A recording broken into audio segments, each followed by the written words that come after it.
our solidarity, demonstrate it by identifying and targeting those that we know are responsible for terrible violence and abuses that the activists have faced.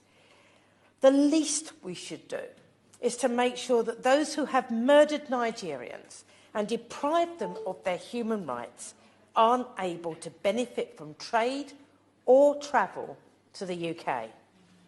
In my view, that should include the leaders of the government and the military who are now, even now, refusing to allow transparent and fair investigations to happen and for justice to be implemented. What I want to hear from the Minister today is that a list of Magnitsky, I never say that word properly, sanctions is being created and action against those on that list taken in weeks and not years. Our role in this must be, I think, to work with all that we can to identify those responsible and ensure justice is done. And I would be so very grateful if on this occasion the government acts decisively. I will also. Thank you, Mr Gray, and it's a pleasure to serve under your chairmanship and to follow the honourable member for West Ham who spoke so passionately for justice for Nigerians. I would also like to thank the member for Chipping Barnett for securing this very important debate. Now, this, of course, was a popular debate, and it's unfortunate that my honourable friend, the member for Vauxhall, was not called to speak in this debate, and she sends her solidarity with the NSAS movement. Now, I must begin by addressing the horrific violence we've seen inflicted upon young Nigerian civilians who were peacefully expressing their fundamental human rights against police brutality. As seen on media platforms, armed military officers discharge live ammunition at these peaceful protesters, injuring and killing them. It is, however, unfortunate that as of today, both federal and state government in Nigeria have issued conflicting statements on the event that occurred at the Lekki tollgate. This has left us with a series of yet still unanswered questions. Who exactly ordered the military to shoot live ammunition in a civilian territory? Why were bank accounts of some individuals who partook in the protest frozen?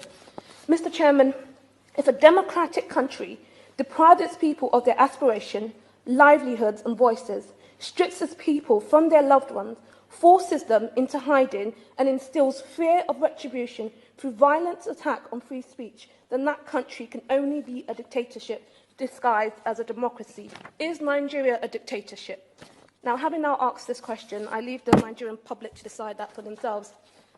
I must now address the question of sanctions, which is what we are here to discuss. If we can ensure that these sanctions will not negatively impact civilians, whether directly or indirectly, then I do support a travel ban and asset seizure sanctions on individual officials found responsible. Now, while discussing sanctions is crucial to determining how we as a nation will respond to the violence recently accumulating in the NSAS movement, it can only be the tip of the iceberg. And we must use our platforms to hold the Nigerian government accountable through more than just sanctions. We must do the right thing by the people in Nigeria protesting for their own human rights and ask the questions they've given us the platform to ask, which is, what role did the Nigerian government as a whole play in these attacks? Will there be an independent investigation into the over 100 cases of torture, rape, extrajudicial execution throughout the NSAS protests? The reason the world knows about the violent attacks on Nigerian protesters is because civilians on the Lekki tollgate massacre bravely risked their own lives to post these videos on social media.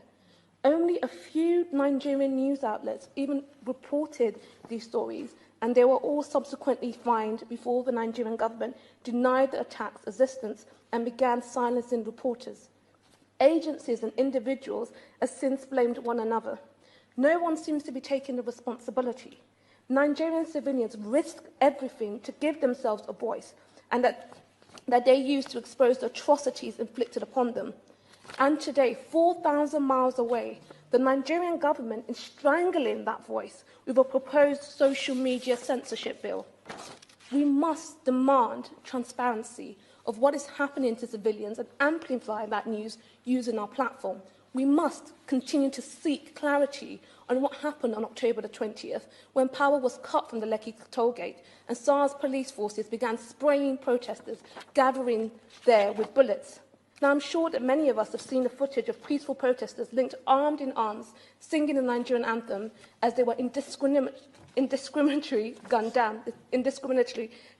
down. Now is the time to hold officials to account for their crimes against humanity that they have embarked on.